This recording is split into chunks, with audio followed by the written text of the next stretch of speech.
What is up, everybody? It's your boy Jalen, and welcome back to the Locker Room Podcast, the number one podcast in the world for former athletes to engage in conversations about the difficulty of transitioning out of a highly committed sports lifestyle and into normal life. The first part of today's conversation is centered around one big question. How many athletes stop short of their potential, not because they lack talent, but because they lacked exposure, support, or a clear path forward? Because when you really think about high school sports, it's not just about whether an athlete is good enough to play at the next level.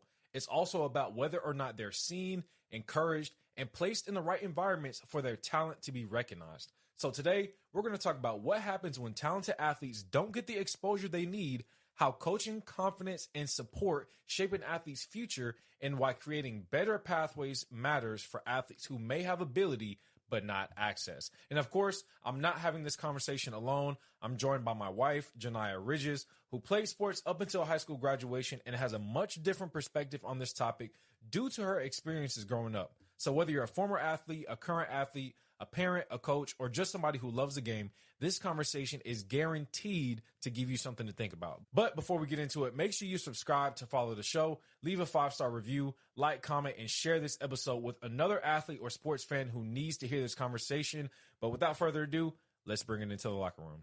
All right, Janiyah, go ahead and introduce yourself, please. All right. Hello, everybody. My name is Janiyah Ridges, a.k.a. Janiyah Leah on the streets.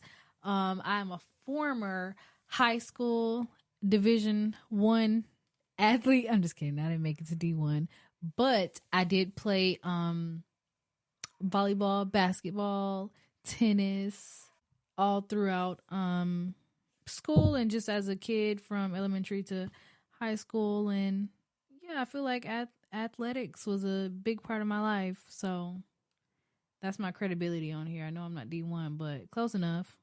Okay, so what made you kind of want to participate? Well, did you have a favorite out of those, or? So my favorite was actually the one that I started last, which, as you know, because I put you on to it, was tennis. Okay, what made that your favorite?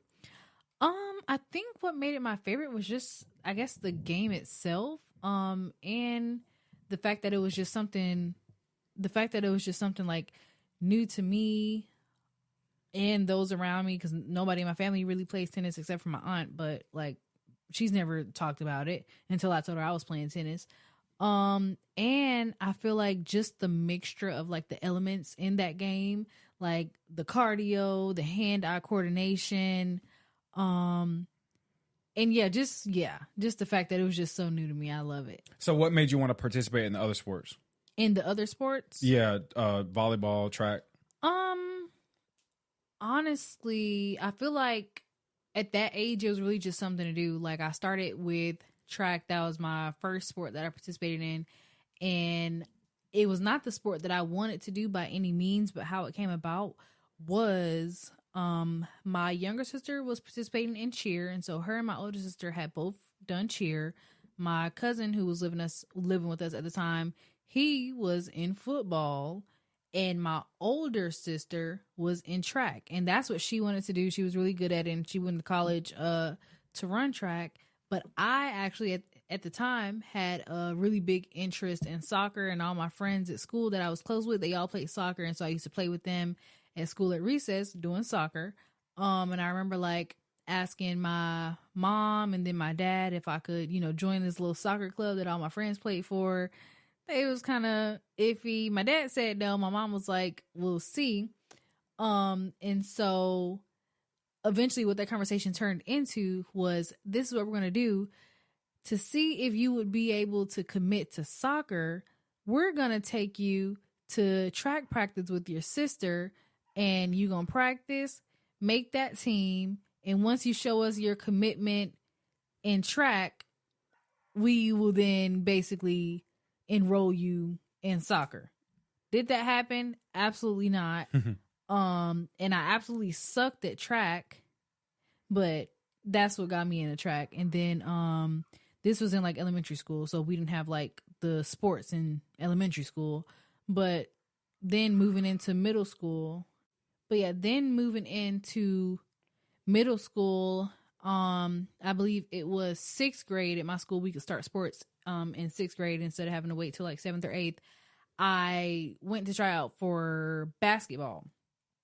And so what made me do basketball was, once again, my older sister, me and her used to like play all the time. And I just kind of had that interest of just like wanting to do something. But then that's when kind of like the experience that I gained from running track in elementary kind of came full circle, because I didn't know how to play basketball. I absolutely sucked. I didn't even know how to dribble. But me kind of being in shape and being fast and like having that endurance from running track allowed me to do well at basketball tryouts and end up making that team. And then from there, I ended up doing volleyball. That was also just kind of random because my coach that coached basketball also coached volleyball. So, yeah. Okay, so was there ever? Well, let me back up. What age did you start playing sports? Like, what was the first sport you played, and at what age? So the first sport I played was track, and I want to say I started track in 3rd grade. How old are you in 3rd grade? Like 9, 8? 3rd grade. So if you're 5 in kindergarten, probably about 9. So like 8 or 9. So yeah. So about 8 or 9 is when I joined the track team. Okay. And you said that this was during the time where you were trying to go to soccer, I wanted to do soccer. But your parents were saying, let's commit to track first and see what happens. Yes. Okay. The reason I was asking that, because I was trying to see if you were like put into a sport or pressured to be put into a sport, and like I asked, what kind of time frame we're talking about as far as age, because, you know, for me, I started playing football at 6 and played pretty much all the way up till college, and then started track shortly after that, I think around 8. But I think my dad I told my dad I want to play football, apparently. Right. And then I think track, I may have said that also, but I just wanted to see if it was more of an intrinsic thing or if somebody kind of pressured you into it. Yeah. And well, hopefully I'm not jumping ahead on any of your questions, but I do think kind of being able to, like, I guess, have that decision is somewhat of a privilege, because I think for me, because like in total it was 5 of us, my parents probably put me in track because it was a little more convenient versus having to go to like 3 different practices and sporting events. And that's probably honestly the reason why I didn't do soccer, and or because that would have been a whole extra like fee, whereas, you know, they probably got a deal for putting multiple kids on the same team with track. But I will say, aside from me, and maybe this is a middle child thing, I don't know, but aside from me, my sister asked to do cheer, and then my older sister wanted to do track. So I feel like for them, that was a thing of like, hey, this is what we want to do. Whereas for me, it was kind of just like, okay, well, you know, this is what you can do. Mm-hmm. So y'all could all have your own thing, kind of. Well, they had their own thing, and I just kind of had to figure it out. No, I just had to go with what was available to me. Oh, I see what you're saying. Because I couldn't join my other sister's cheer team because it was age restricted. So it was like, okay, this is 6Y cheer team. I'm not 6, I'm 8. Right. Whereas I could join the track team because that's what Nadi was doing. And it was open. Just like, yeah, it's open. Whereas I couldn't do soccer because it's like, yeah, I want to do it, but now it's 3 different things your parents got to take. Yeah, like they wasn't actually going to put me in soccer. Right. Okay. Yeah. So yeah, I was kind of pushed into track. Right. Okay. Because you were pushed into it because that was really the only thing else that was available. Okay. So did you ever feel like you had an opportunity in any of those sports to make it to the next level? Whether it be a sort of a maybe national level in high school or any college level? Yeah, I do feel like I was actually probably the best at volleyball out of all the sports that I did. I feel like I was the best at volleyball, and I could have been pretty good at basketball had I had a little extra training, or even, you know, just experience. Because I know, like, a lot of times I feel like people do really good in sports when their parents have like certain athletic experiences. My mom didn't play sports growing up, and my dad, I think, really only played football. Therefore, neither one of them could really help me advance in any of the sports we did. Truthfully, it's leaving me. Hold on. Neither one of them could really help me advance in either of the sports we did. Oh yes, but with volleyball, I feel like that was something that came a little more easily to me, and so when I started playing, I got really good at that because I could jump really high, even though I was like not necessarily on taller end, which, you know, volleyball tends to be for like taller girls, but I still was able to make it work. And so I remember Tall being above like 5'10". not really at the age I was playing volleyball. If you was even 5'7", like in middle school going into high school, like that's still pretty tall, you know, that's a good volleyball height. I was maybe 5'3", 5'4" at the time when I started playing volleyball. Nonetheless, especially in middle school at that time, I was still pretty good. And so we had this thing in Clayton County with sports. It was called like the All-Star game or something, like All-State, All-Star, something like that, where basically we would take like the east side of Clayton County and we would go against the west side of Clayton County. I can't remember which side I was on. But and so you would take like the best two players from each team and they would kind of form like the East team and then same thing on the West. And so I actually got that opportunity. I think this was like 8th grade. Yeah, I got the opportunity towards the end of volleyball season. It was something I had been looking forward to since I started playing volleyball. And you had been looking forward to that game. Yeah, basically been like in an all-star game. And not that I feel like it was going to be some good life-changing opportunity, but I still felt like it was such like an amazing accolade to just have in the sport, and essentially was like a next level for me in middle school. And what happened was my parents ended up separating, and the week before the game, I actually transferred from the school. And it was so crazy because the day my mom like came up to the schools to like withdraw us was the day I found out like about the game. And so when the principal like called the room and was like, hey, bring your textbooks and stuff, I went to go talk to my coach, let her know like, hey, my mom is in the office trying to pull me out of school. Like, this is crazy. And my coach even came up and like tried to convince her to let me just stay for like one more week to play this game and, you know, whatever else. And my mom was like, you know, dealing with whatever she was dealing with. Like, nah, we got to go today. And I was so sick because I really had been looking forward to that game. And I mean, like I said, I don't think it was going to be something super life-changing, but I do think it probably would have definitely made a difference in how serious, I guess, like, I may have taken volleyball. But, yeah, that was a little opportunity that I had, and just didn't work out. Yeah, it didn't work out. Yeah, that is tough to hear. I was so sad. And I think a part of it, too, and I think it's more applicable to parents who may have not played sports, but not recognizing how big those moments are for your kids. I feel like you never really know in the moment because obviously, like you said, your mom's going to go through a lot. They're separating. But I don't think that's an excuse to completely disregard what the child is doing. Because, I mean, especially at that age, like you want to be a part of the team. You want to kind of see what you can do, essentially. And that was kind of your stage to do that. And you didn't get the opportunity to. So, yeah, that is tough. With that, do you feel like, and I know you said you felt like basketball maybe could have been a better thing for you had you had more opportunities to develop. So in volleyball or in track or anything else, do you feel like you had those opportunities, or like, and because your parents didn't play sports, do you feel like they didn't really understand? How did those conversations go with you? Did you have those conversations about maybe trying to get extra training? Like, how did that play out? So I feel like this one kind of has like multi elements to it.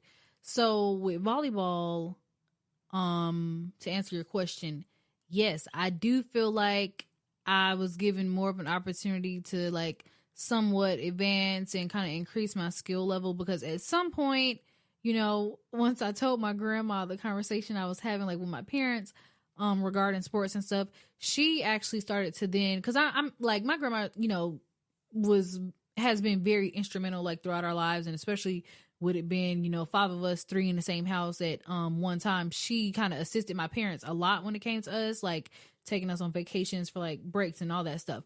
And so when I talked to her about kind of the issue I was having when it came to sports, like feeling like I was falling behind because I'm not able to train like outside of the season as much as everybody else and stuff like that, she went out of her way and started looking up like different little training camps and clinics for me to go to that she could afford. And so for volleyball, she actually started coming to like get me and would take me to different training clinics and stuff once, maybe multiple times a week. And I think that really helped me a whole lot in volleyball. So much that I actually was able to change my position, I think my senior year, or basically later in my like high school volleyball career. I was able to kind of like change my position when we had a change in coaches during our season. Our coach ended up leaving. But at that time I had been playing outside, which is a hitter, spiking the ball, which typically is one of those like tall girl positions, because you want to, you know, be able to jump high, be tall, not get blocked.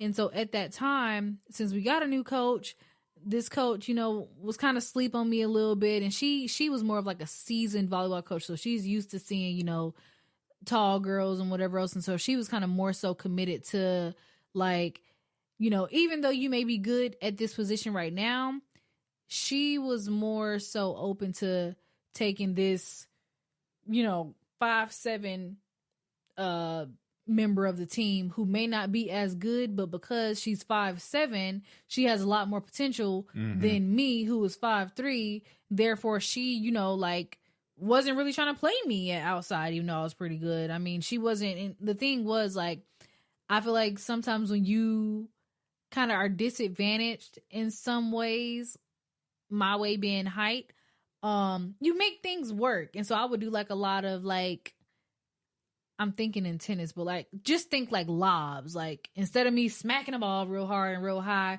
I'm just like, okay, I'll just tip it over their head real quick. Stuff that worked for me and worked for the team because it scored points. But at the same time, it's like, you know, I'd rather work with the girl where I can train her to be a good hitter versus the girl who kind of like makes things work. And so that kind of like, I would say that definitely kind of like changed my feelings towards the sport at that time, because it just, I wasn't able to, I really enjoyed playing that position and I wasn't able to do that anymore. And I kind of feel like I was put on the back burner. I'm like, I'm not getting playing time the same as I was and all that stuff. And what really shifted that mentally for me was going to my coach one day and saying, and I went to the actual co-coach who was, you know, Coach Bogomil was actually the football coach, but yeah, was representing the school.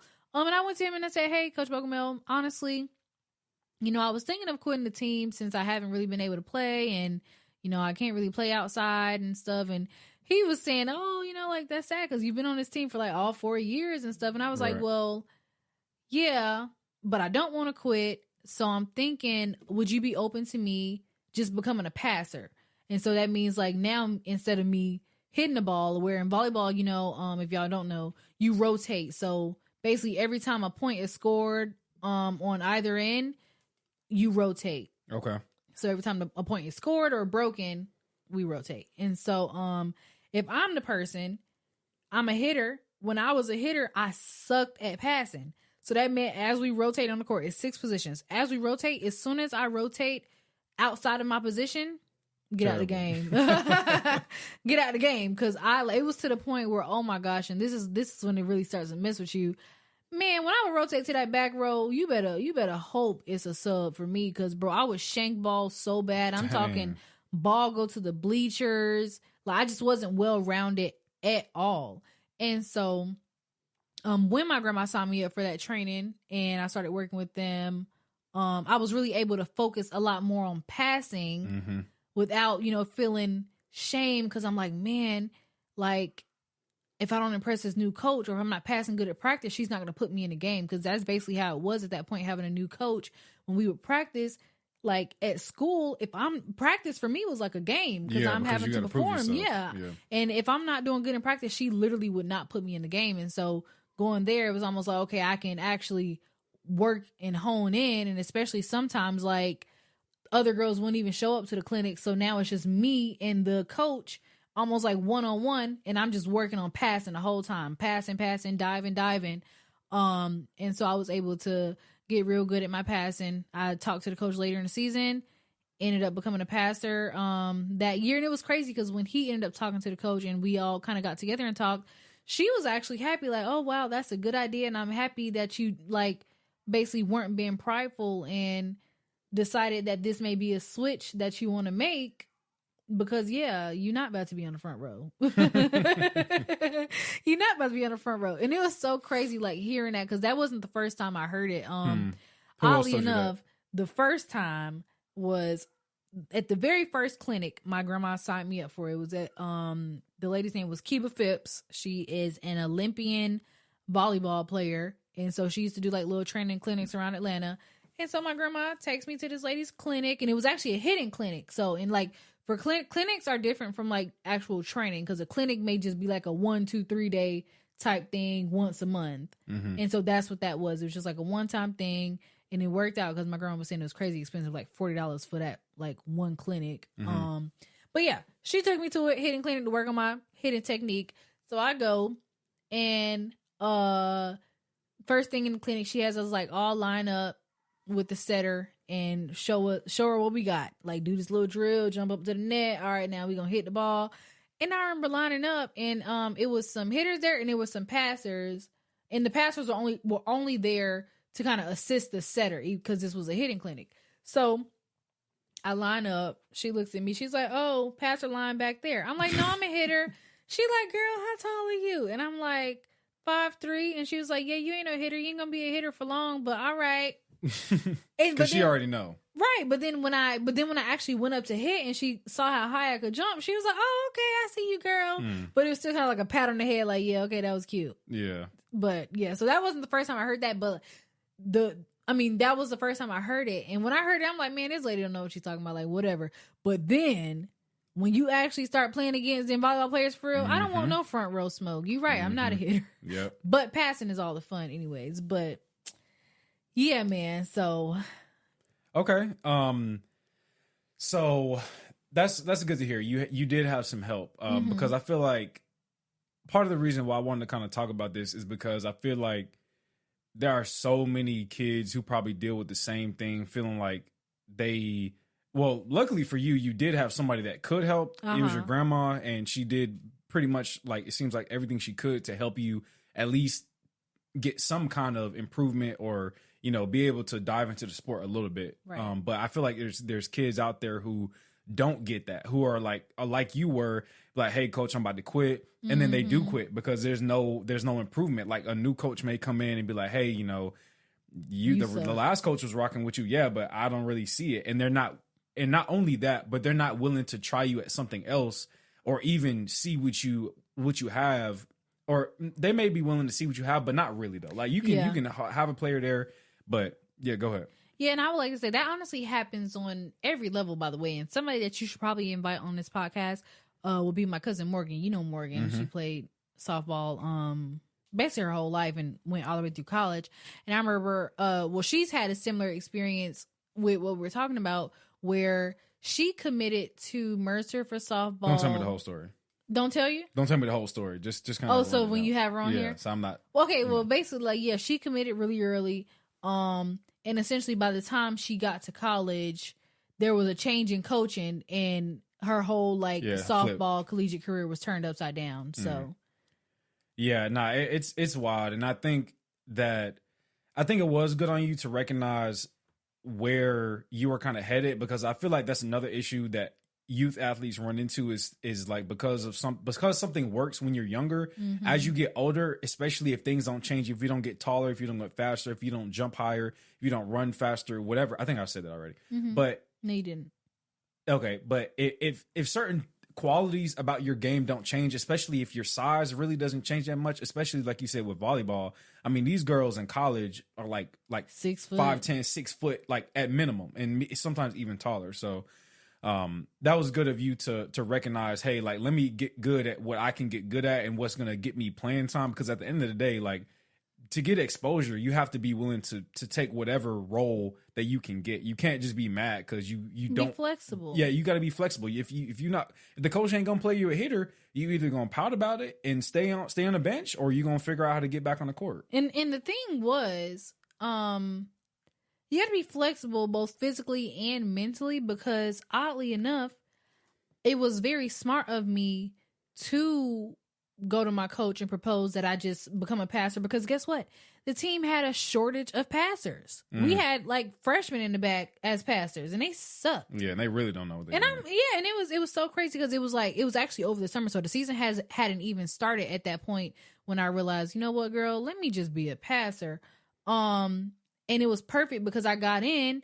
And I'm now passing all the balls because ain't none. And so if I'm a little better than who's in the back row, now I'm getting even more time. Whereas when I was a hitter, man, it was 6 of us lined up all trying to be hitters. Yeah. And so we was all having to share playing time throughout the summer in practice. And so you can only get so good. So when I went to passer, I'm the main one. And so like by the end of that year, or by the time the season started, I was the libero, which means like best passer on the team, stay in the game, can come in and out the game for anybody.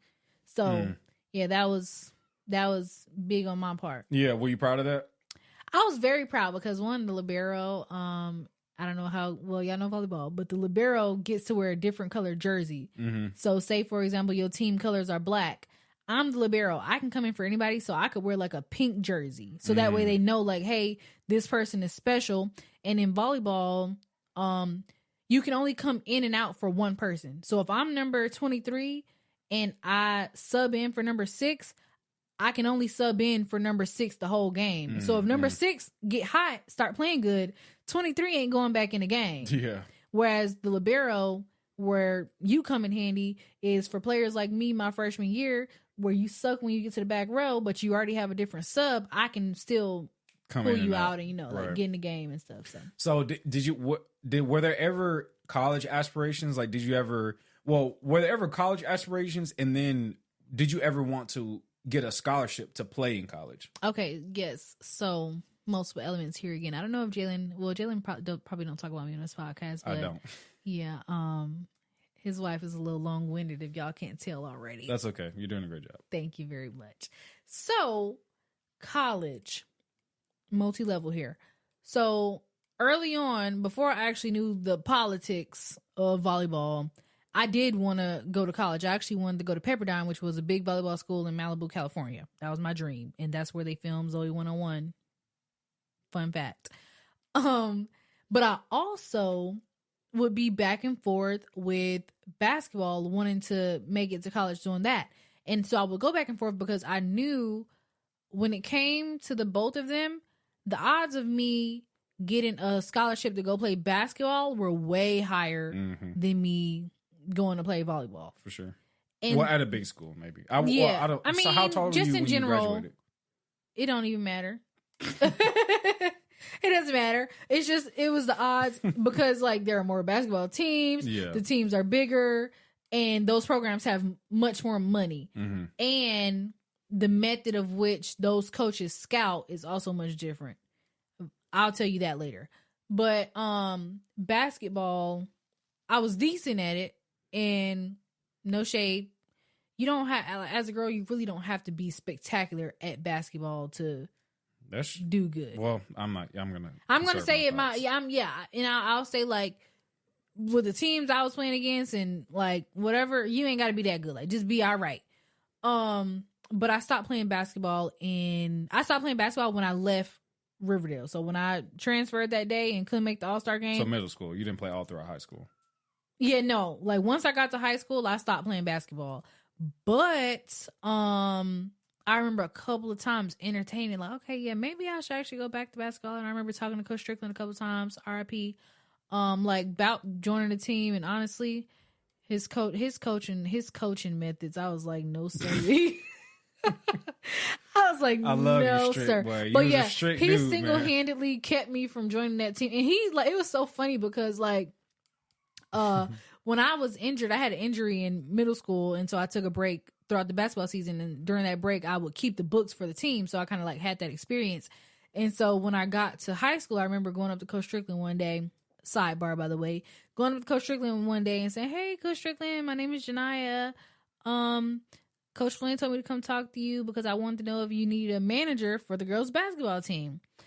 And he was like, "What's your name?" And I said, Janiyah. And then he was like, "Well, yeah, that's cool, but if you want to be the manager, you got to come practice too." And when I tell you, I was like speechless. I'm like, what do you mean I have to dress out in practice just to keep the books? Like, this man tells me, yeah, the manager might play some games. Oh no, man. He's looking for everybody. Like, bro, I said I wanted to be the manager, not join the freshman team. So that's funny. Yeah, with that being said, ended up not doing that. But I remember R.I.P. Coach Strick, man. Right, he's a funny guy. But I remember so this happened in 9th grade. I remember getting to 10th grade and just thinking, and I'm like, man, I might need to like play basketball to get a scholarship. Like, cause I know I could. I could shoot good. Only thing I really couldn't do good, I just need to work on my handles. But other than that, I'm like, man, and mind you, I didn't sat at the games and saw the girls that we went to high school. I'm like, man, they ain't work. They ain't talking. They about suck. that. I'm just like, they don't suck, but they sucked. What I saw, what y'all considered to be super good at basketball, and I'm like, man, that was me last year. And so I kind of went back and forth with that, and ultimately that ended up being something I didn't really want to do. Do you regret that? No, because I don't think I was meant to really get back into. I don't think I was really meant to get back into playing basketball, and so I don't regret it. Yeah, I don't regret it. But yeah, so that was where college dreams ended with that. And I remember it was so funny because when I thought of it at that time, like when it hit me, I don't even know why. I was just like, oh, I need to get this scholarship. I don't even know why. But I remember texting my dad like, yeah, I think I'm going to start back playing basketball so I can get a scholarship. And I texted him that because even though he's not good at basketball, he would like every blue moon, basically every time my brother came to visit, he would take us to like the rec center and like just shoot around with us. But my dad is the type of parent who is like, he can't shoot, but it's like, oh, you need to work on your form. And I'd be like, okay, show me, brick. So he sucked, but he would come to my games sometimes and like critique and lecture me on the way home about everything I should have did that he can't show me how to do. So yeah, I remember texting. He was like, yeah, go for it. And this is where, like that cousin comparison come in. He like, yeah, Morgan got that scholarship. Dang. And I'm just like, yeah, Morgan been playing softball. I was like, yeah, well, basically, Morgan's mom has been paying for her to play outside of school for this many years, and that shut him up. But anyways, so yeah, that was it for basketball. Volleyball, like I said, I had the dreams of going to Pepperdine, playing on that collegiate level when I thought it was possible. What I realized through playing volleyball and through like, chatting with teammates and stuff is that the secret sauce to volleyball is essentially AAU or club for volleyball. Scouts are not just, especially if you're not at no big school, scouts ain't just at high school volleyball games. They're at the club games. And I can understand why, because if you ever been to a volleyball club game, it's literally like 20, 30 games going on at once. So it makes it very, very easy for scouts to do that. And the thing was, the secret sauce, aka club, most of those girls did leave with scholarships. And I hope they did, because that junk costs like $2-3K a season. Very expensive. And so yeah, I did ask my parents if I could play club, and I remember telling them how much it was, and they was like, see ya. But I would go train with all the club players during like open gym and stuff. But yeah, once I realized like, yeah, I was kind of, it wasn't gonna work out unless I played club. And it was so funny because we had a practice one time the summer. We got a new coach plus Coach Bogomil, and he had a parent team meeting because the spirit on the team was so low after losing our first coach. Like, attitudes was bad. And I feel like this was his first time also coaching girls, because he came from coaching freaking defense football to now you coaching girls. And this man ain't even know what to do. So he literally had like a whole powwow meeting to check all our attitudes, because we was all giving him attitude. And literally at the meeting, and some of the parents got so mad because they say, oh, you crushed their dreams. But at the meeting, he literally said, listen, ladies, it's important that y'all get out here and have a good time playing for fun, because that's all this is fun. Y'all not really finna make no money out of volleyball. Go look up how much pro volleyball players make. Most of y'all probably won't go to college for volleyball, because I mean, it's not that big. And volleyball is much bigger on the West Coast. We in Georgia, so yeah, have fun. And when he said that, I was like, wow, thank you for being honest. And that's exactly what I did from there, is have fun. That's exactly because I knew. I'm like, my dad ain't paying $3K a season, and ain't no Man. coach coming to this school. So Wow. let me have fun. Yeah, that's very insightful. I think coaches could gain a lot of. I think coaches can gain a lot from just being completely honest with players. Yeah. Man. I feel like that hurts so many players that just waste their time riding the bench or just pursuing these dreams that are driven by their parents or driven by these false expectations of what they think they'll get from just putting in, these long hours or just spending so much money.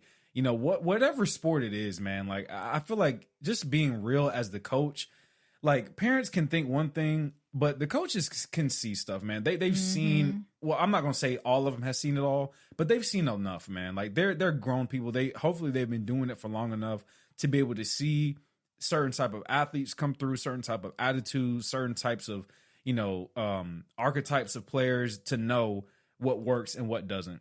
Yep. And I feel like the best thing you can do for a young kid is just be honest, man. Like, hey, this probably isn't going to work out for you, to be completely honest. Or and this is best, the outlook. Or this is the outlook. You're done after high school, and you might as well go ahead and get ready for a nice, long college education or go into the workforce or whatever, which isn't a bad thing.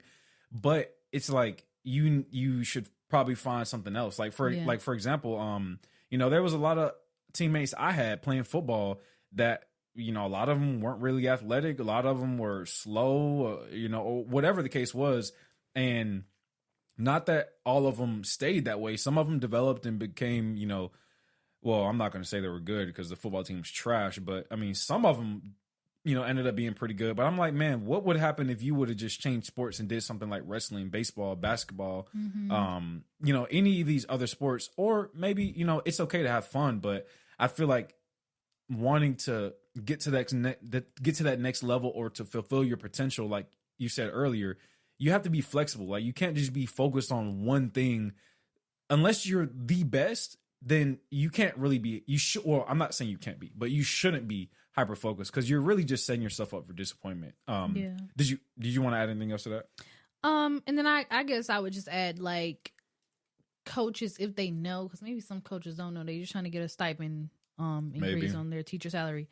But if they do, being honest on the pathway, because I will say volleyball is different in the sense where, I mean, to make it to the next level, there is kind of, unless you had a super volleyball school or just a overly exposed school, the barrier to entry is that club fee that everybody can't pay. And that's the main source of recruiting. Whereas sports like football, that's not really the case. If you good at, like, I feel like scouts do still go to high school football games and watch highlight tapes. Nobody's watching a volleyball like highlight tape, really, not for high school at least, but that does not mean that, that applies to other sports. So it's still different for, basketball and football. But I know even with basketball, it's kind of similar in a sense where it's like, if you're trying to get recruited, you can't just stop after your high school season is over. You need to go over the summer and play AAU. And that helps because maybe the scouts are there, maybe they're not there, but you also still able to develop and get more film to show them aside from your high school film, because with high school and school in general, you only get in as much as your coach is putting you in, whereas doing AAU, you got double time. So yeah, that's what I another would thing add. with that too. I feel like the AAU structure is very difficult nowadays because kids are just playing a lot. Like you're going from season to season. They aren't taking a break, which is a whole nother conversation. But I feel like on that, the last point you brought up about the bridge between high school and AAU, like it's tough because you may not play for your high school team. Your head coach may have a gripe against you. If he may be a new guy, he may not trust you. He may like what he sees with other guys versus you. And so you may not be getting time, even though you feel like you deserve it. But on your AAU team, like you're a dog, like you may be a standout player. And so that's really the only way you can get exposure or get eyes on you or get film, like you said. So that is tough. I do think that's another. Me and Trent talked about this. I think you have to be very aware of what's going on. Like I was very immature. I didn't have the wherewithal to have these conversations with my coaches, even though I didn't really experience the same thing, but I did experience some things that prevented me from, I feel like, developing as the player I could have been and getting the opportunities that I felt like I should have gotten. But these players have to advocate for themselves. Like, hey, talk to these coaches. Like, coach, I think, I feel like I'm better than where you have me at right now. Like, why am I not getting playing time? I feel like I should be here and you have me here. Like, what can we do to fix that? What do you need to see out of me so for you to trust me? Like, can I get a couple more minutes to and work on some things? Like, I think that, it's just very difficult because you're young and you're focused on so many things. But at the same time, it's like, if you want to play sports, I mean, you got to take it seriously, especially in high school, depending on what sports you play. I mean, you might have to be grinding from sophomore year. Like some athletes, if you're really good, I mean, you may only need 1 or 2 years, but yeah, I mean, it's really tough, the AAU thing, because it just kind of adding on more mileage to these kids. And most players, I'm not going to say most, but I should say some players don't have that luxury of parents or guardians who have the money to put them at AAU, like who don't have the money for the club fees. And so you're pretty much just stuck with this generation of kids who it's just like, I mean, we'll never know. Like we'll never know what could have been with you. Like, is that something it's not, I don't know if regret is really the right word, because it's not your fault, but is that something that you were like, dang, like I really wish that could have worked out? Or is that something you're like, man, I wonder what could have happened if they would have been able to make that work? Absolutely. And I will say, I'm just proposing all the new guests. You definitely should get like a coach on this. Like, I don't know, one of your old coaches and stuff. Because one thing I will say is, I feel like any coach is open to critiquing an athlete. So if you go to a coach, say, hey coach, what can I work on to be better? Any coach I would assume, answer you and like truthfully, let you know.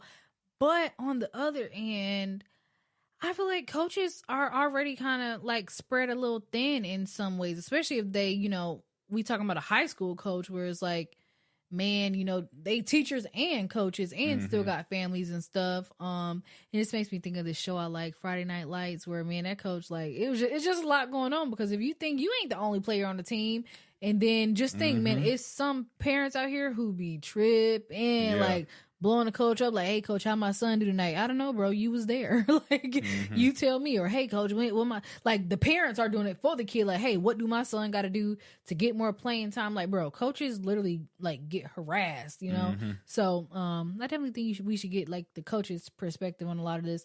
But to answer your question, absolutely, I definitely, I feel like you said, it wasn't really something that was in my control. And I know my parents like did the best that they could. And I don't want to make it seem like, I just had some like underprivileged upbringing, because I did not, but that was just something that just was not in their budget. Because like I said, neither one of my parents like have really ever been serious athletes, serious in the sense where like they parents was playing for AAU and stuff, which they came from a different time, but neither one of them, did any sports. Even I think my dad may have played football in 9th grade. I don't know. But neither one of them were really serious athletes. And so I don't really think when it came to us doing sports and stuff like that, they took it past a support type role. But yeah, I definitely did like have some type of remorse and maybe even jealousy that like I couldn't play on these AAU teams and participate in the way some of my other classmates did, because truthfully, in some ways it would make me work harder, and then in some ways it would just kind of cause me to like take it to the chin, and it's just like, yeah, I mean, that's one more reason for me to show out, and two, another reason for me to just focus on my grades, bro, because it just ain't gonna work out. Yeah, it just ain't gonna work out. But it was so crazy, like it was kind of motivation for me to work harder, because then I would see like girls coming in the classes under me, not significantly better, but a little more better than I was, simply because they were playing club and was practicing 3-4 hours every day after school, and just having all this time getting all these reps that I wasn't able to get, especially in volleyball, because it ain't many ways to practice by yourself at home in volleyball. Whereas basketball, I could go outside. Just passing it to yourself. Yeah. Whereas basketball, I could practice my dribbling around the neighborhood. I could shoot, like stuff like that. Whereas volleyball, ain't much I can. If I'm a hitter, ain't much I can do at home. But I do know, like, there were times when my new coach came on, and I don't think I mentioned, but she was actually a club coach paid for by the booster fund. So she wasn't like no school coach. She actually coached club, and it was so crazy. She actively coached the club, or she had coached club No, like previously? she actively was coaching club. Oh, and coaching y'all. And coaching us. And crazy story here. So, freshman year, there were 2 freshmen that made varsity team. Me and my classmate at the time, Naomi Franco, and I'm gonna say her name because she's an athlete. Difference between me and Naomi Franco was not talent, it was height. I was 5'3". She stands at 6'6'1". And I say that difference freshman year because guess what? Neither one of us could pass. Both of us could somewhat hit.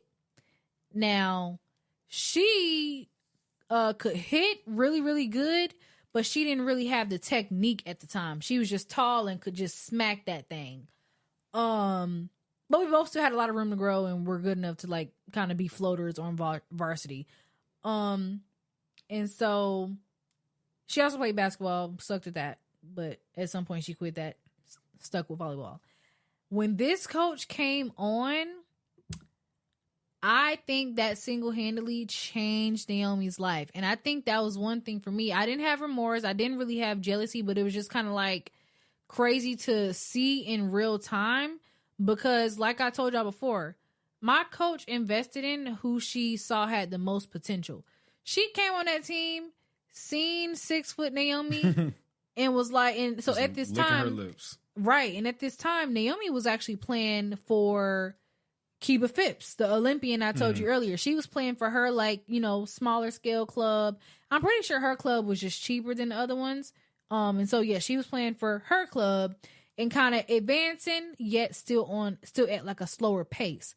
The club that our coach came from was, I believe, like A5 South, which if y'all look it up, that's like one of the, like one of the big ones. And so I remember, you know, the coach coming in and she would always like give Naomi a lot of attention and really work with her and like push her way harder than the other players. And she would tell her because like, hey, you like the team depends on you. You the only, like you the tallest on the team. You really the only one that can get up here and block. And also the only one who can really score points by, you know, hitting over their blocks because you tall.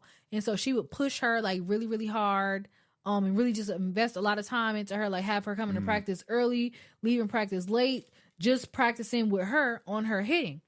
And so I remember at some point, you know, she would like pull Naomi's dad to the side and like talk to him and stuff like that. And I don't know the details. I'm speculating here, but at some point, somehow, she was able to get Naomi to leave playing for Kiba Phipps and come join A5 playing with her on her team. And it was so crazy to see because I'm like, me and Naomi started at the same place, but I never played club. And she played club for a smaller, slightly maybe more affordable team. And it was so crazy to see because that girl got good. Wow. That girl got good. Well, then she was probably playing with better players too. She was playing with better players. And the thing was at the time, like, even though we wasn't in no big school, Fayette County was a volleyball, I mean, like, or our region, that was a volleyball region. Like, them schools in Peachtree City, those girls all played club. So it was almost like playing club. Like when we would go around playing, my teammates would always like we always kind of knew the girls because they played club with the girls, and now it's just like the team split. It's almost like the World Cup, you know, yep. World Cup for volleyball. But yeah, man, Naomi got good, and it was just so crazy to see in real time. And you know, my coach, she would like try to do different stuff where on like every Thursday night she would open up the club gym to, you know, all the girls who weren't on teams, and it's like, okay, y'all come in for this clinic. And so sometimes, you know, some of us would get in trouble if we didn't show up for the clinic, and I'm just like, bro, everybody don't have a ride like to make it there, on a school night too. or on a Saturday. It's like everybody can't do that, so I only made it to like 1 or 2, and I'm just like, bro, in Peachtree said I can't make it down there. And I would always feel bad for that too, because some of the other girls were already there because the practice was going on during or after their club practices, and they all practice in the same gym. And so that was like part of it. But when I tell you, that girl got good, and it was this is how crazy it was. Through that club, I don't even think it was a year of playing on her team that Naomi received a scholarship from. Which one is in New York? Stanford? Syracuse. Well, I think she received an offer from Stanford too. Yeah. So I think it was between Stanford's Syracuse. all the way across the country. So. Yeah. But I think it was between Stanford and Syracuse. She ended up going to Syracuse. That's where the coach graduated from, Syracuse. Wow. And then from Syracuse, she ended up transferring to Missouri and finished off at Missouri volleyball. But yeah, it was so crazy because we started at the same level. One of us made it out with a college scholarship. Spoiler, it wasn't me. Wow, that's very interesting. That coach single-handedly changed her life. Yeah, and I think there's pros and cons with that. Not necessarily for the individual player, but I think for the team as a whole, because you have in a sport like volleyball where typically at the high school level, really with any sport, if you have one player that's like super dominant, I mean, you kind of have to. You have to. Our team depended on her. Yeah, like that's what I'm saying. You kind of have to, because as a coach, you can't really lose your job trying to be fair to everybody and give everybody equal attention. I mean, at the end of the day, like this is your job on the line too. Like you have to make sure at the end make sure that you keep your job intact. And the way by doing that is feeding your star player. Like you have to give them these opportunities. So that it is tough on the other girls who probably thought the same thing, like, hey, I mean, or not thought the same thing, but who were probably thinking like, hey, man, Naomi's getting like a lot of attention. Well, like, she was just being realistic. And I think at that time, Naomi and I were like I think we may have been like the only seniors on that team at the time. So like the rest of our team was pretty young.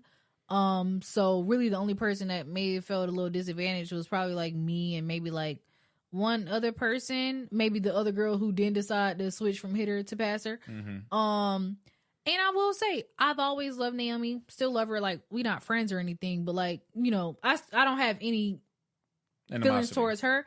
But I will say, man, like on the team, that kind of bothered me, like just from the coach, because I'm like, man, like this girl getting all the attention, she's getting like all the effort. It will be to the point where the way volleyball practice would go sometimes, and I think this was before I switched to passer.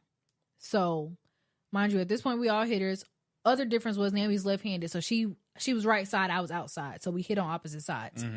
But the way that would work, and that was other part of it. It was only like two left sides, so it was Naomi and one other left side hitter, maybe two.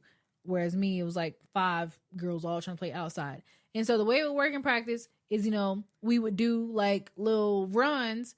And so we got a passer passes the ball to the setter chooses the set outside or left side, whatever. And so we all kind of get reps in hitting. Bruh, practice, coach would be like, all right, set left side. Set left side again. Dang. Set left side again. And it would even be to the point where we'll kind of like scrimmage at the end of the practice. Coach like, why are y'all not setting left side? Dang. Because we calling for the ball on the outside. Yeah, right. Like we want to hit too, and so it would just be crazy because in real time we seeing like, okay, coach is trying to get her extra reps. Like she's favoring her. Like, yes. Very clearly. And it's like, okay, it makes sense because like this is she's our game. And it even got to the point where you can notice that she knew, like she even knew that because she started going off on us at some point. And I'm like, hey, first of all, you ain't. Who you talking about? The coach? Naomi will kind of start getting on us. Like, because why y'all not playing good? And it's like, hey, bruh, calm down now. I quit this team. I go home like, bruh. It just really, Dang. like, I think that single-handedly kind of. I mean, what was she? We just weren't really a good team. Right. We were okay. But I mean, is she not noticing like how good she has it? Do you think? She did, but at the same time, I think what really happened was it got to the point where her high school team was so significantly different from her club team. Yeah, she like it almost just felt like a waste of time. I knew girls personally that we went to school with who only played club because playing high school is a waste of time. Yeah. Like, it's like playing with kids, basically. G League, bro. Yeah. Like, and so at that point we kind of tell like she had less patience for us because she would get frustrated. Like even with me, it's like, bro, like why are you not? Because it's probably simple stuff, but y'all just don't have the training. Like, exactly. And so it would be simple stuff like, okay, Janiyah, why is your pass not perfect? Because if the pass ain't perfect, you know, setter can't set her where she want to be. So it would just be like stuff like that. And I do think like, honestly, like that season alone kind of just changed the experience I was having with volleyball, and just kind of what I wanted, the trajectory I wanted to go in the sport, because I really didn't have no love for it. I was really just trying to stay strong because my daddy told me I couldn't quit. So I was like, well, shoot, I guess I won't quit. But yeah, it kind of definitely messed up my relationship with it a little bit. Mainly, not because the coach was being realistic, but just to kind of have a coach that wasn't really willing to invest in me as I saw she was willing to do with other players, kind of hurt my feelings a little bit. Yeah, no, that is tough. Yeah, I definitely do need to get some coaches on here to hear it from their perspective, because I'm sure it's black and white. I'm sure it's nuance and everything, but I do think though, I mean, you can't sacrifice the team for one player. I do agree that you do need to feed your star player and understand that the team kind of flows through them. Because when I played rec ball, there was this guy named Rico Fry. If you played any rec football in Georgia, even if you didn't play rec football, you probably know who Rico Fry is. I played Blue Devils. I played on the Blue Devils team with him. I played safety. And, I mean, this dude was this dude was the greatest rec football player ever. This dude was just insane, bro. And but we had a team. Like, our coaches did not, you could tell that they knew he was the best, but he got no special treatment, bro. He did not get any special treatment. He was treated just like the rest of us. We all had to grind. We all had to work. He had to do all the same drills we had to do. Like, he was not exempt from. And now I'm not going to sit here and act like there was nothing, but because I was a kid at this time. I don't even know how old I was, but this was probably like ages like 9 through like 11 or 12 or something like that.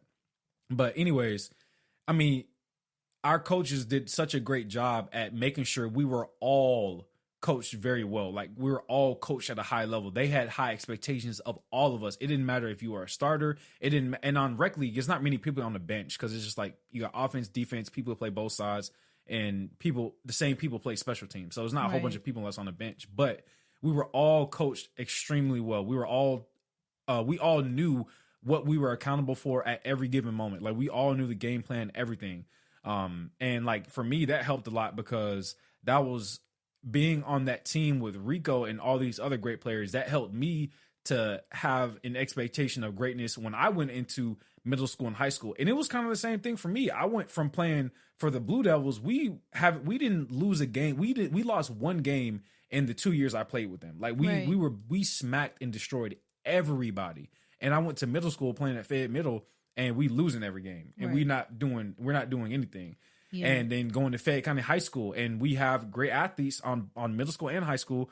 Coaching isn't really there. The attitudes of the players isn't necessarily there from everybody. Like, from the majority of the players, or from the key players, yes, there was. But in football, I mean, there's 11 people.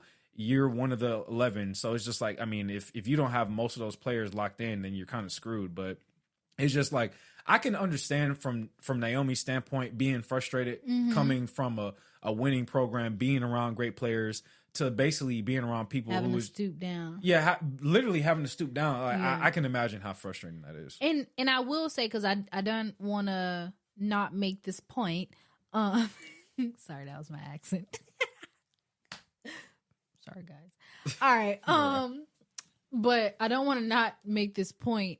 But I do think a positive to Naomi being significantly better than the rest of the team, yet still stooping down and playing with us, and getting on us in the midst of it, was the fact that because I knew we were kind of inferior to what she was used to, that would sometimes make me want to essentially overperform, like basically be good enough to kind of be worthy of playing with her. Because this girl could say, all right, forget y'all, I'm going to play for Woodward.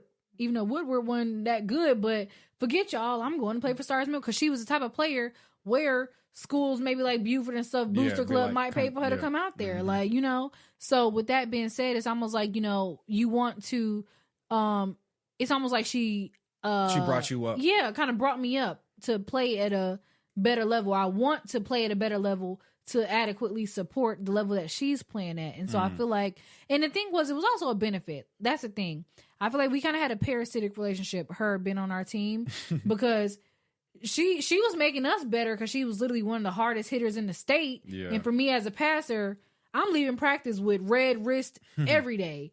Whereas for her as a hitter and stuff, it's like, I mean, shoot, y'all ain't really tested. Like, like y'all can't even hit over the net. I'm not getting many blocks here. So it's like, you know, when we went to go play against good schools, they couldn't return her balls, but she kind of maybe sometimes had a hard time blocking them, or, you know, we had a hard time, like, setting I don't her know. up. Yeah. Like, you know, playing against people who hit like her. Like when we would meet teams that had players of her level, she sometimes didn't know what to do because she had never been challenged that much in practice because there's nobody else on the team to challenge her. So when exactly did she start playing for the coaches club team? Because I'm trying to figure out the timeline, like during that senior year, like when things kind of shifted.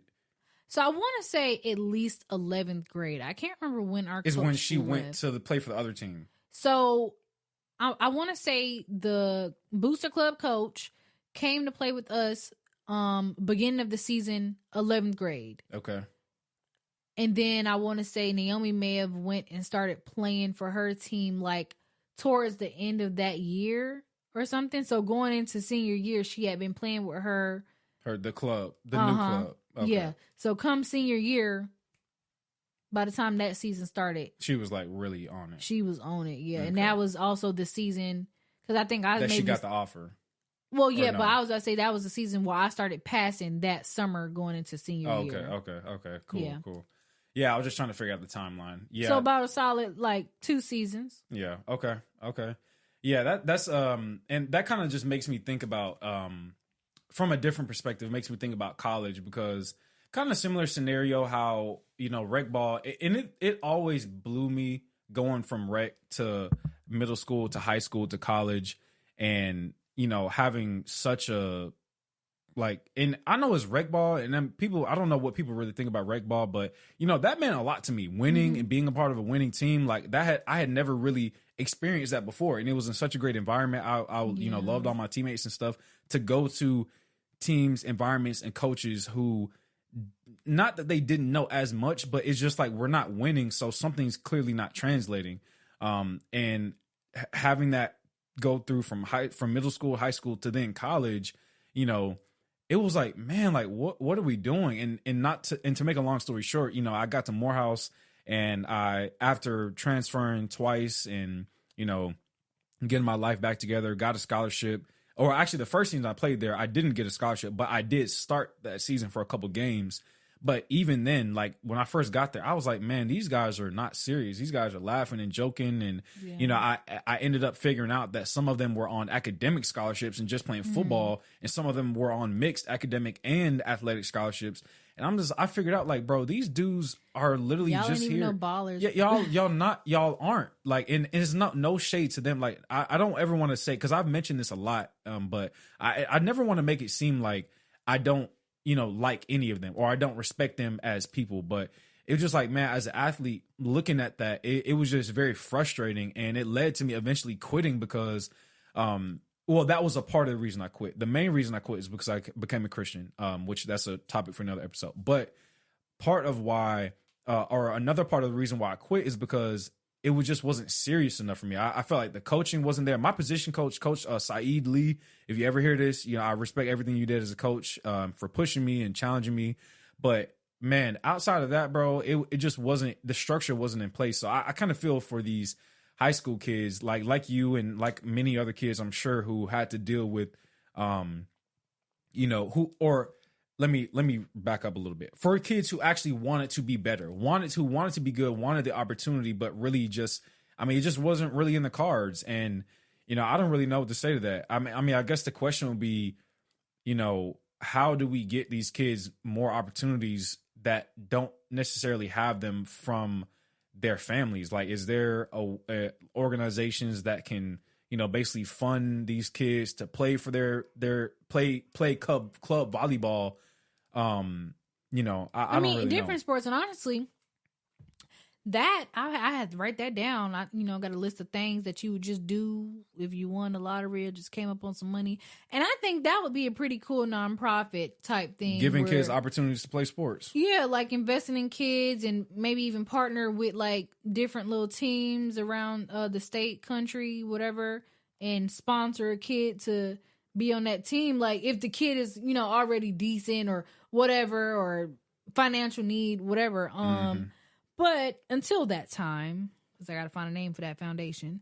Until that time, I do think like the thing, like I said, that my coach was doing, essentially like doing open gym, which that was easy for her because, like I said, she was already a club coach. Right, she can do that. Yeah, so she can do that.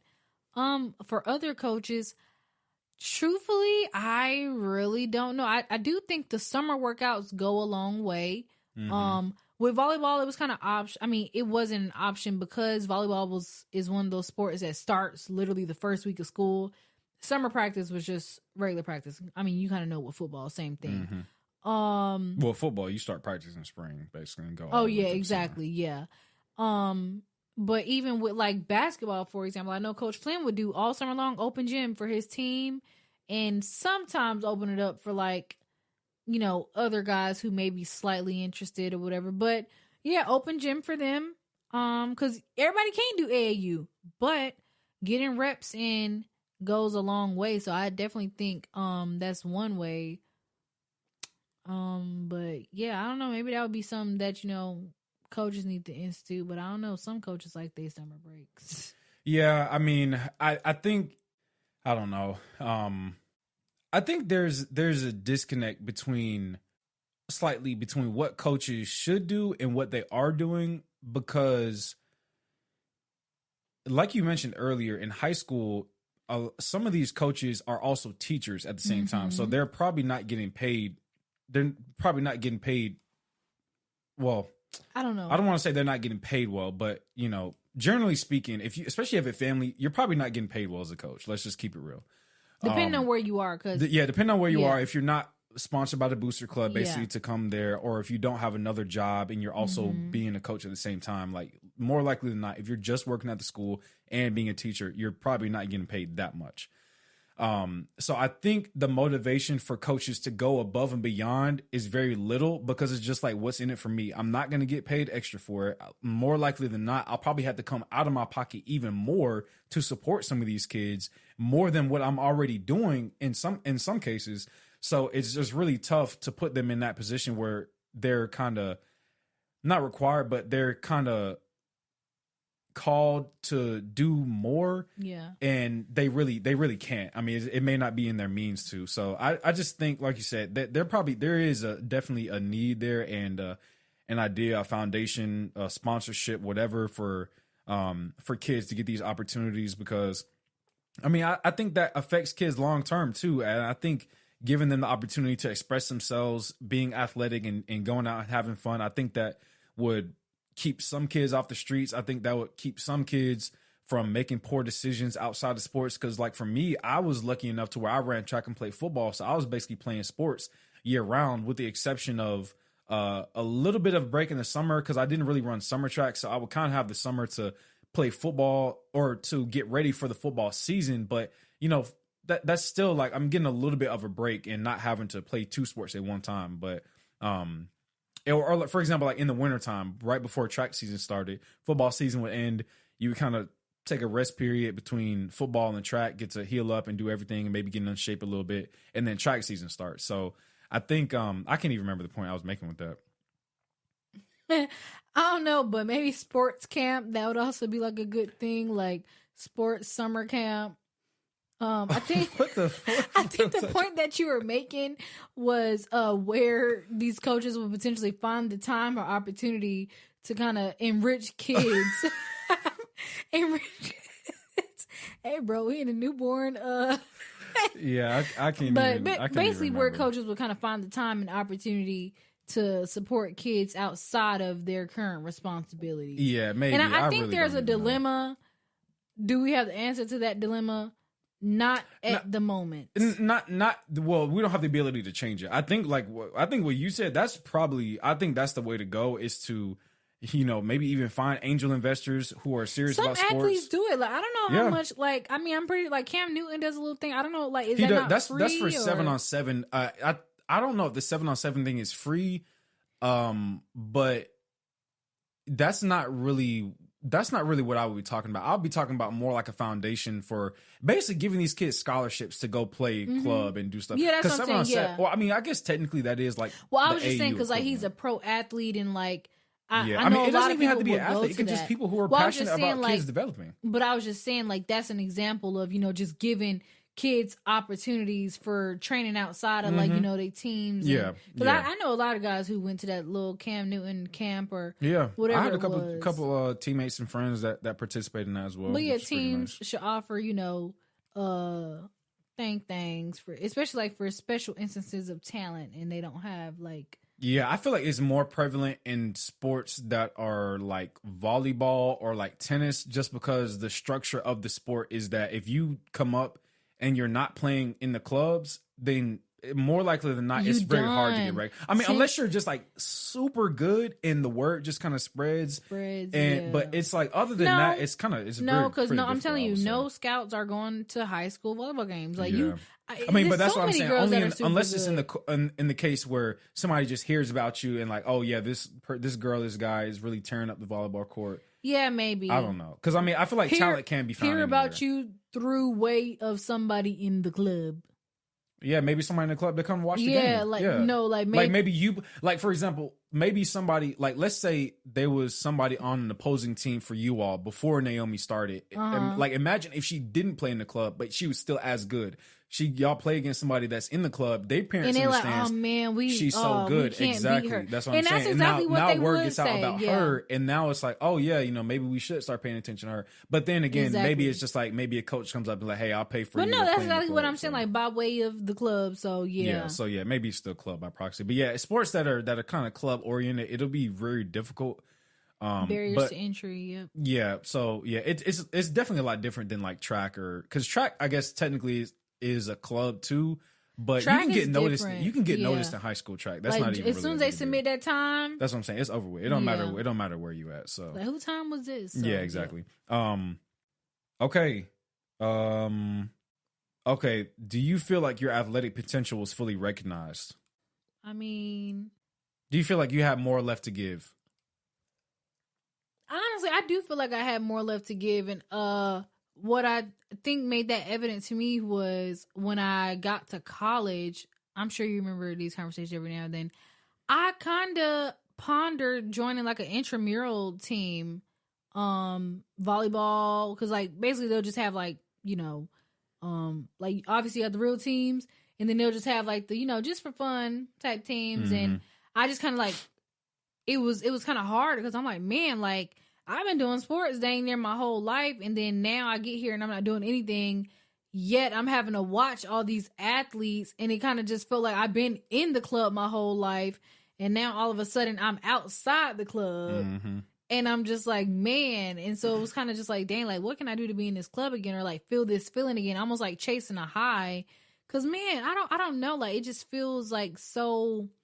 Being an athlete and like in school and stuff, everything just feels so exclusive. Like I remember playing basketball, like on game days, we all walk in the hallways like with our matching sweatsuits and stuff like that, matching shoes, like having practices, winning, losing games, going back to school and stuff the next day, or even that feeling like people seeing you like dress out for practice and it's like, yeah, I'm going to get this work in, like training, all that good stuff, and then like silence, that's kind of how it felt to now kind of be in this school setting, be in this education setting, yet something is missing. It kind of just felt like silence, if that's kind of like the best way I can put it. And so I definitely do feel like I had much more to give, and even now, with my budding tennis career, I might have a little more, but now I think I've come to terms like with my athletic career just being something for fun, recreational, to stay in shape. But I do feel like I could have went much further if that was what God had meant for me. Yeah, given the opportunity. Yeah, I think that's tough because the question is is this path that you are currently on what God planned for you, or given the opportunity by your parents? I mean, well, it's not even really a question. Had your parents put you in something else, like the opportunity would have been there. So like, and I'm not saying the path that you're on was not God's will, but I think that the conversation is more like free will at the end of the day. Like, it's a difficult conversation. I don't want to make this too religious, because this is I don't want to make it that, but that is something I think about, is like, what if, basically. Exactly. Just what if. Honestly, I really don't think about the what if too much, because I mean, it is not like my life is significantly worse because I didn't play AAU or because I wasn't able to make it far. But, I mean, it don't hurt, like, saying, okay, well, what if they were able to, like, pay for this? And once again, I was playing volleyball. I don't think I would be some multi-millionaire out here from volleyball, because that's just not the way the sport works. Like, even then, it's like, I went to college for free anyway, so it ain't like I got student debt. So that would have been the only, like, game changer for me. Had I made it to the college level, I would have still ended that sport at the college level. Now, I could always ask, what if I started tennis earlier? I wouldn't even got a scholarship with tennis, because tennis, like I said, don't work with that. Ain't no scouts at no, like, tennis matches. You know what I'm saying? Still club. Same thing. And those are really the only two sports that I really like. So yeah, I don't really waste my time thinking what if, because that's just not the type of career that I had. That's just not like the type of outlooks that I had. Now, if I was somebody else where I'm like, oh man, I was a 5-star coming out of high school and had this career and an injury, oh heck yeah, I'd be sick. That wasn't me though. Yeah, it just kind of it depends on how it goes and how it ends. Yeah, like it seemed like for you, it never really got up to that point, so there wasn't really that far to come down. And I feel like it never really got up to that point because, like I said, I feel like I had a lot of realism. Yeah. In the sense where, like, my expectations were very, like, at some point when I did not know, high, but then they came to reality and I was, like, made aware of what the situation actually is. Therefore, like, I feel like I kind of gave myself my own closure before the season was even closed. Like, hey, girl, just have a good time, do the best you can. Mm-hmm. So, yeah. Okay. What would you say for athletes who are talented but don't know how good they are? And let's imagine these athletes have any opportunity they can think of, but they don't realize how talented they are.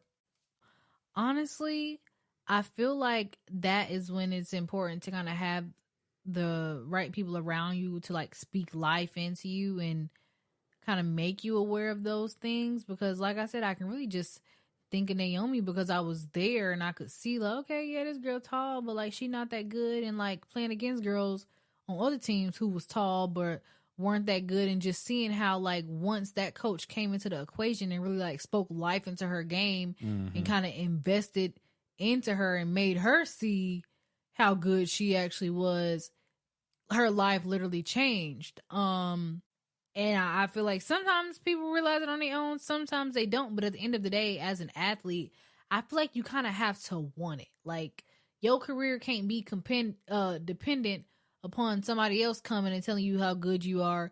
You got to want to be good, and you also have to work towards being good. And if you just want to be an athlete where it's like, oh, like, yeah, you don't realize how good you are, guess what? Somebody else out there is working to get better, and they will pass you. So yeah, I don't know what I would say. And I feel like maybe I ain't no coach. I'm not coaching, mentoring nobody athletic right now.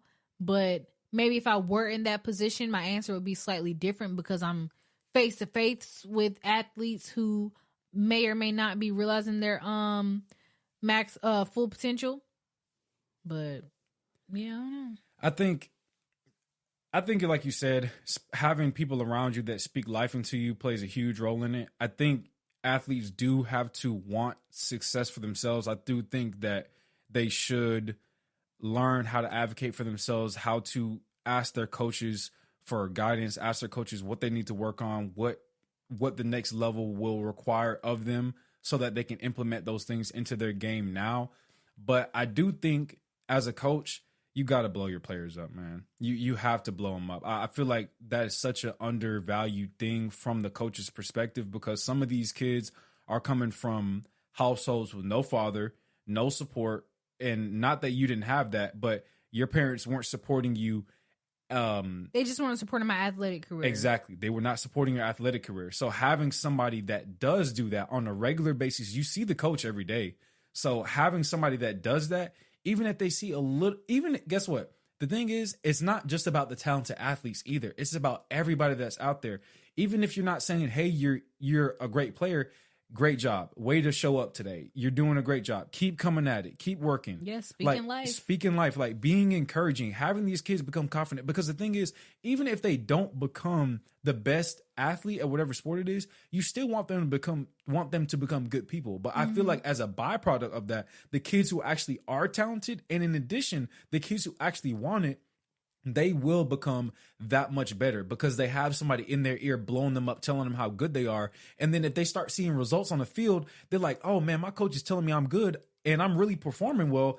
I really am good. And so I feel like that takes I think the mental part of sports is starting to get a lot more attention than it was when I was coming up, because man, that mental part is such a huge deal. Because for me, that was really a lot of my issue. I had all the physical abilities, but I just wasn't confident in myself. I didn't even know what that even looked like. I knew people talking trash and be like, yeah, I'm better than you and blah, blah, blah, blah, blah. But it's like, it's another thing to actually live that confidence, not being cocky, but just understanding your potential, understanding the abilities that you have, and the way that you can impact the game, and the way that you play the game, how it's unique to you and how it can be beneficial to your teammates, to your team, whatever. I just feel like as coaches, man, you really have to speak life into the players, and you have to take pride in that, because, you know, they may not get it anywhere else. You may be the only place they get these kind of words. So yeah, I do think wanting it is a big deal. I do think like you know, I mean, it's also difficult because if you don't know, you just don't know. Like, your parents didn't play sports. I mean, where are you supposed to learn it from? Are you supposed to automatically is this switch supposed to just flip someday? So, yeah. Anything else you want to add? No. Well, I think this is great. Any piece of advice, closing, for female athletes Coaches, in general? Coaches, yeah. Speak life and invest into your players. Players, have fun and do the best you can.